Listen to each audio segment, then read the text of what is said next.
আমি শ্রদ্ধার সাথে স্মরণ করছি আমাদের প্রিয় নেত্রী, যিনি গণতন্ত্রের জন্য একটি সুন্দর বাংলাদেশ প্রতিষ্ঠায় যিনি সারাটি জীবন সংগ্রাম করেছেন। আমাদের সে প্রিয় নেত্রী, সাবেক সফল প্রধানমন্ত্রী দেশনেত্রী মরহুমা বেগম খালেদা জিয়াকে আমি শ্রদ্ধার সাথে স্মরণ করছি। ফেনী এক বেগম খালেদা জিয়ার স্মৃতি বিজড়িত ফেনী। আজকে এই সংসদে দাঁড়িয়ে প্রথমে বক্তব্য দিতে যে আনন্দ লাগছে, তার চেয়ে বেশি কষ্ট লাগছে যে দেশটি বেগম খালেদা জিয়া বিহীন এই সংসদ। আমি সকলের নিকট আমাদের নেত্রীর জন্য দোয়া চাইব, যাতে আল্লাহ পাক ওনাকে ব্যস্ত নসিব করেন। ফেনী এক বেগম খালেদা জিয়ার নির্বাচনী এলাকা। শুধু ওনার নির্বাচনী এলাকা হওয়ার কারণে বিগত যে 16 বৎসর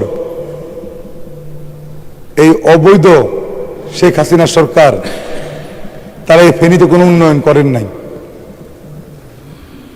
ফেনীর একটি সড়ক, যে সড়কটির নাম ছিল বেগম খালেদা জিয়া সড়ক, শুধু ওনার নাম হওয়ার কারণে এই 16 বৎসরের রাস্তায় কোনো কাজ করা হয়নি। আমি সেখানে বারবার গিয়েছি, দেখেছি, এবং নিজেদের উদ্যোগে আমরা নেমে নির্বাচনের আগেই সেখানে মানুষের চলাচলের জন্য আমরা কাজ করেছি। আমি আজকে এই সংসদে আমাদের প্রধানমন্ত্রীর দৃষ্টি আকর্ষণ করে বলতে চাই যে আপনি ফেনীর দিকে একটু নজর দিবেন। যেহেতু বেগম খালেদা জিয়া নির্বাচনী এলাকা ছিল বিদায়ী এই এলাকার কোনো উন্নয়ন কর্মকাণ্ড হয় নাই। আমরা চাই যে বিগত 16 বছরে যে উন্নয়ন কর্মকাণ্ড থেকে ফেনীর মানুষ বঞ্চিত ছিলেন, ইনশাল্লাহ আগামী দিনে এই উন্নয়ন কাজগুলো করে আমরা ফেনীর মানুষকে যাতে চলাচলের যাতায়াতের সুব্যবস্থা করতে পারি, সেটা আমি আজকের এই সংসদের স্পিকারের মাধ্যমে আমি প্রধানমন্ত্রীর দৃষ্টি আকর্ষণ করছি। আরেকটি কথা বলতে চাই, মাননীয় প্রধানমন্ত্রী, ফেনীর মানুষের দীর্ঘদিন একটি প্রত্যাশা ছিল ফেনীতে একটি মেডিকেল কলেজ প্রতিষ্ঠা করা। নির্বাচনের আগে মানুষ আপনার নিকট দাবি করেছিলেন, আপনি নিজেও সেদিন কথা দিয়েছিলেন যে আপনি নির্বাচিত হলে, আপনি প্রধানমন্ত্রী হলে ফেনীতে একটি মেডিকেল কলেজ আপনি প্রতিষ্ঠা করবেন।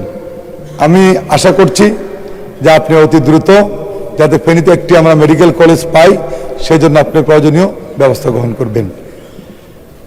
পাশাপাশি আরেকটি কথা বলতে চাই, এখানে